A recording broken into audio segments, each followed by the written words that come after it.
Fightful MMA is back, and today we're breaking down Adesanya vs. Costa and Reyes vs. Blachowicz, the main and co-main events of UFC 253.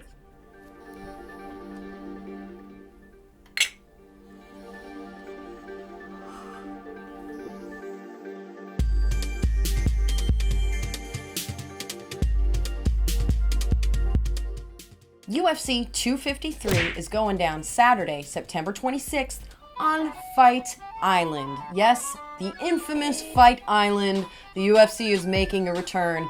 Looks like they're going to be staying there for a little while, but they're starting off with this card. Adesanya versus Costa. And the main event of UFC 253 has been highly anticipated. The co-main is to see who is the champ at the light heavyweight division now that Jon Jones has vacated and presumably moved up to heavyweight. So that's what we're going to talk about today. Yes, before we get into that, we just want to give our comment shout out today. This is our inaugural comment shout out. We're going to start doing this in every video. So if you want to get shouted out in the next one, just leave a comment down below. We're going to select at random. And our first comment shout out goes to Korean British. Thank you for your comment. All right, so we're going to start off by breaking down the co-main event of UFC 253, and it is a light heavyweight title fight between Dominick Reyes and Jan Blachowicz. Yes. Now, why is this for a vacant title? Well, it's not because Jon Jones crashed his car or popped for steroids or did a bunch of blow this time. Jon Jones is making the move that many people have wanted him to make throughout the years, and he's moving up to heavyweight. So he vacates his title, and now two of the top contenders in the light heavyweight division are going to fight to see who is the new light heavyweight champ. The specter of Jon Jones is going to linger over the light heavyweight division for some time to come. So if either one of these guys wants to put a stamp on the division and make it their own, they're going to have to come out with a big performance at UFC 253. Yeah, and we're going to get big performances from both of these fighters. Dominick Reyes, I feel like he is at his best. I feel like he is at his peak of focus, concentration, power, speed, conditioning. It's all there for him. It's all come together. You saw him perform in the fight against Jon Jones. And in my opinion, I think Dominick Reyes won that fight.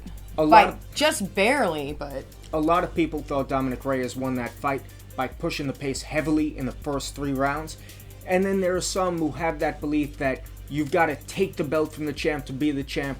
Be that as it may, you have a fighter who had Jones on the ropes for a while in Dominick Reyes. Yeah, and not only that, he obliterated Chris Weidman when Chris Weidman made his move up, his anticipated big move up to 205, which I thought that was a little unfair that Chris Weidman had to fight Dominick Reyes of all people, like who just arguably beat Jon Jones. That's a very tall order, but Dominick Reyes just displayed in that fight against Weidman why he's at the top and why he deserves this title shot. Yeah, he definitely did. And across the cage from Dominick Reyes, you have got Jan Blachowicz, the possessor of the Polish power, who has been on a tear the past couple of years, notching mostly victories and finishing fights in impressive fashion. I mean, The knockout of Luke Rockhold, I watched that on replay several times, so I'm happy he's getting a title shot just off that. Yeah, he definitely knocked the smirk off of Rockhold's face in it with just such a perfect on-the-button shot. You don't see it coming. He just hits you with a knockout blow with no telegraphing. It's very, very scary. And he can submit you, too. I think in the Randy Brown fight, he hit a front naked choke, an insane strangle where he was standing but was still restricting blood flow. It was beautiful. Yeah. Black belt in jiu-jitsu can knock you out. Yes, his subs remind me a lot of Alexei Oleinik's. Very methodical, and they may not be pretty, but they're so technically accurate that they're brutal submissions that he hits. So right in there is where I think Blachowicz has the advantage over Reyes.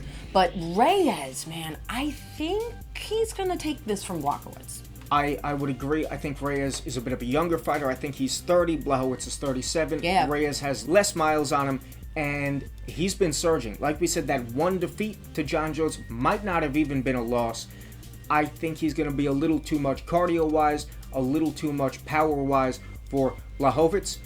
But, like Joy said, Blachowicz could get the sub if he could get the fight to the mat. He's also, we were talking about how Dominick Reyes is at his peak of what we have seen. Like, I think he's the best Dominick Reyes right now at this moment. I think similarly, Blachowicz is at his best right now. He's been in the UFC for a while. He's had a couple of losses, but then now he's surging, and I feel like he is at his peak right now. So this is going to be an exciting fight no matter what. I think it's going to be a close fight. But again, if Blachowicz can get a sneaky submission, that is how I think he's going to take it from Reyes. But we both think Reyes got this. And I'm going to call Dominick Reyes by 4th round TKO is how I think this fight is going to wind up. Ballsy. All right, moving on to the main event. This has been in the news, in the media. The trash talking is quite funny. Yeah, it's funny, and the funniness is compounded by the fact that a video just surfaced last week of Adesanya and Costa being very cordial to each other in brief face-to-face meeting on Fight Island. From what they were talking, Costa said he wanted to kill Adesanya. Adesanya said he's going to pop Costa before the USADA does. Oh! They were going back and forth. We kind of thought the beef was real. Is it real? Is it not? I don't know, but it drummed up a ton of interest in this fight, on top of just the amazing stylistic matchup that this bout gives to us. Yeah, talk about style bending. The style bender comes at you with so many different looks. I feel like we haven't even seen his entire catalog of strikes and crazy, once-in-a-while ground things that he goes for.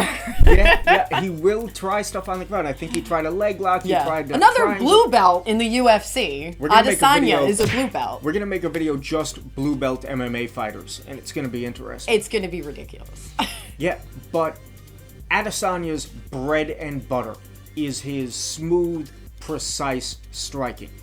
In the Robert Whittaker fight, I watched that Whittaker knockout, and I saw people going, oh, look, Adesanya's closing his eyes and winging punches. No.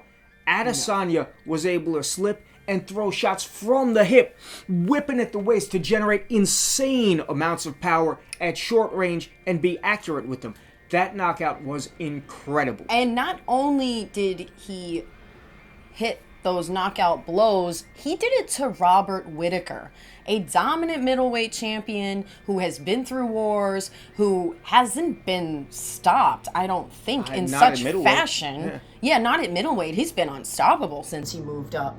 And not just because he's one of my favorite fighters. I'm not just saying that because I'm a little biased, but it's true. The fact that he did that to Robert Whittaker, that is very telling that we have a future legend on our hands.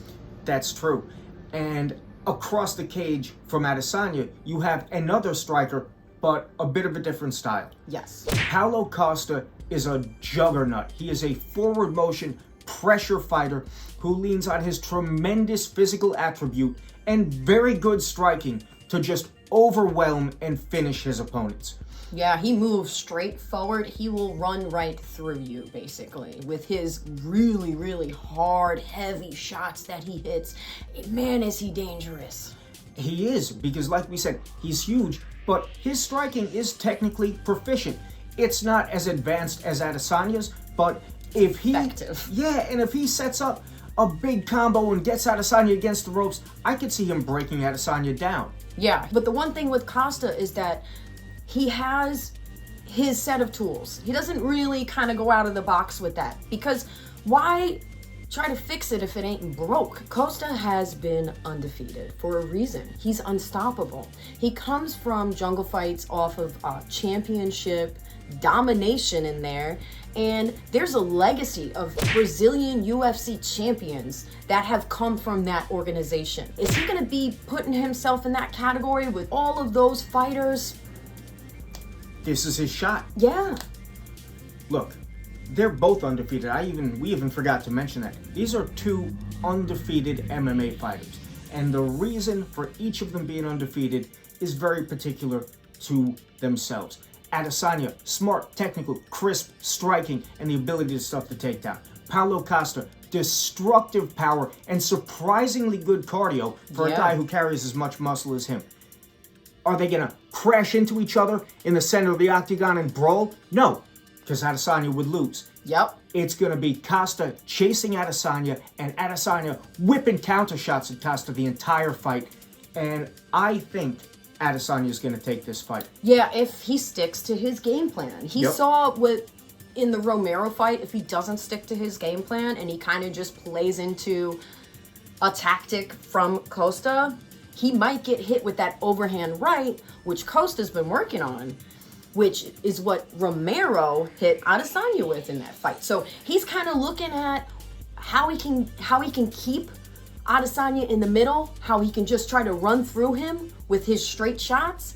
But I believe that Adesanya, he's going to stay on the outside and pick him apart just like he wants to. Yep. And I doubt this fight's going to go to the ground. Adesanya, like I said, has really good takedown defense. Costa has shown a propensity to want to keep it standing. So I think we're going to get a striking spectacular in the main event at UFC 253. I'm really excited to see it. I love the trash talking, whether it's real or not. Adesanya always says he needs to have that intense confidence in him so he can show up and perform the way he needs to in the octagon. It gives him his mojo, basically. Well, so understandable. It's working for him. He's certainly building up that edge for himself right now with all this back and forth. Look, guys, there you have it. We're both picking Reyes to win the light heavyweight championship in the co-main event, and we're both picking Adesanya to win the middleweight championship in the main event and remain undefeated. What do you guys think is going to happen? Do you think Costa's going to be too much for Adesanya and run through him? Do you think Blachowicz is going to hit Reyes with the Polish power and knock him out? Let us know in the comments section. Get at us, and remember, best comment gets featured in our next video. Yeah, thank you guys so much for watching. We will see you in our next video. Fight Fuel MMA signing out.